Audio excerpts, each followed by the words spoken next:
En effet, j'étais invité au forum positif fait par M. Jacques Attali et nous avions beaucoup apprécié cet échange au niveau du forum. Et ma diaspora m'a invité effectivement et m'a exprimé toute sa frustration par rapport à la situation qui se passe en République démocratique du Congo. Oui, c'est une situation où depuis le 19 décembre 2016, la fin du mandat de Joseph Kabila, celui-ci se maintient au pouvoir sans annonce d'élection. Absolument, je crois que nous vivons une situation tout à fait particulière puisque nous avons une constitution que nous avions votée par référendum en 2006. Et normalement, en 2006, on devrait avoir des élections à 3 niveaux, donc au niveau local, au niveau provincial et au niveau national. En 2006, ces élections n'ont eu qu'au niveau provincial et au niveau national. En 2011, malheureusement, même le niveau provincial a été annulé, donc on n'a pas eu des élections au niveau provincial. Et en 2016, il n'y a pas eu d'élection au niveau national. Et donc, vous voyez que c'est une évolution qui date de 10 ans, malheureusement, qui nous conduit dans une situation tout simplement de dictature. Oui.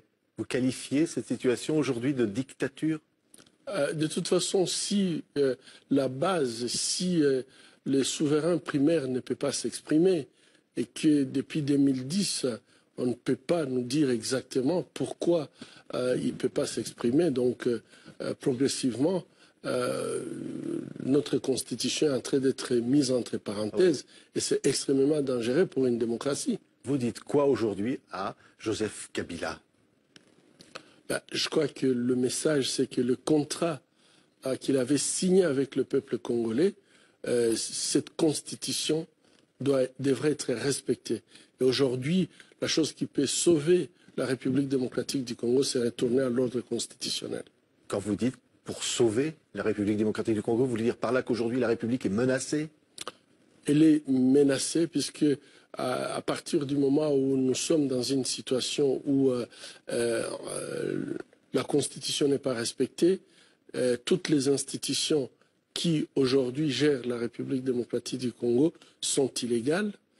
Il y a des conflits qui étaient à l'Est mais qui sont en train de se déplacer vers l'Ouest. Nous sommes très inquiets d'une crise humanitaire grave qui peut survenir en République démocratique du Congo. Et je crois que la prévention serait quand même de pouvoir remettre les choses en ordre et commencer par l'ordre constitutionnel. Oui. Vous dites, si Joseph Kabila ne quitte pas le pouvoir, c'est le chaos qui menace votre pays ?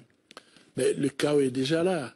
Je crois que lorsque nous sommes le pays qui compte le plus grand nombre de réfugiés, il faut pas chercher les mots. Il faut pas chercher les mots. Le chaos est déjà là, puisque aujourd'hui, nous sommes parmi les pays les plus pauvres de la planète, alors que nous avons des ressources qui pouvaient nous permettre d'être parmi les nations les plus riches. Et aujourd'hui, quand vous voyez la vie de notre population dans les grandes villes, à Kinshasa et dans d'autres provinces, c'est chaotique. Il faut absolument se rendre à l'évidence que la situation de la population congolaise va très très mal. Oui. Et la seule façon, c'est écouter, avoir des dirigeants que le peuple peut se choisir et créer une certaine redevabilité. Oui. Puisque, monsieur le journaliste, ça aussi c'est un grand problème lorsque on est dirigé par des institutions qui sont illégales, qui n'ont pas de compte à rendre. Le résultat, c'est qu'ils gèrent le pays dans une façon tout à fait comme si c'était un État patrimonial, donc qui appartient à un petit groupe et qui utilise les ressources du pays à leur gré. C'est-à-dire que vous dites qu'ils détournent ces ressources, comme l'ont dit 2 ONG, de corruption. Le chef de l'État serait coupable de cette corruption ? Pouvez-vous vous imaginer un pays de 80 millions d'habitants avec un budget de 4 milliards ? Qu'est-ce qu'on peut faire avec 4 milliards pour 80 millions d'habitants ? Est-ce qu'il n'y a pas moyen de maximiser les ressources? Est-ce que ce sont les ressources qui manquent? Et je pense que dans cette situation-là, il va de soi que la population est dans une situation critique. Dans les 6 mois passés, les fonctionnaires ont perdu jusqu'à 40% de leur pouvoir d'achat. Oui, M. Mukwege, qu'est-ce qui ferait que Joseph Kabila pourrait quitter le pouvoir, provoquer des élections, ce qu'il ne semble pas décidé à faire? Qu'est-ce qui pourrait le contraindre à ça? Mais respecter le contrat. Je crois que la Constitution, c'est un contrat qui est signé entre le peuple et les dirigeants. Et je crois qu'un homme d'État, c'est un homme qui respecte sa parole. Et respecter sa parole, c'est lorsqu'on arrive à la fin de son mandat de pouvoir tout simplement laisser le peuple se choisir d'autres dirigeants. Vous avez dit ça à Paris. Vous avez eu des interlocuteurs auprès de la communauté internationale, auprès des autorités françaises, pour leur donner ce message? Ce message est clair, nous essayons de le dire partout où nous passons, puisqu'il faut absolument éviter que le Congo retombe dans la situation où il s'est trouvé en 2000. Et je crois qu'aujourd'hui, c'est là où nous sommes. Oui. Une nouvelle crise avec un État qui est déliquescent. C'est une crainte absolue que nous puissions entrer dans une crise humanitaire. Vous avez eu le sentiment, Dr Mukwege, que l'État français était de votre côté? Je crois que nous comptons beaucoup sur l'État français pour deux raisons. D'abord, puisque nous sommes un pays francophone, d'ailleurs le plus grand pays francophone. Deuxièmement, la France est un pays de la liberté et il est membre aussi, elle est membre du Conseil de sécurité.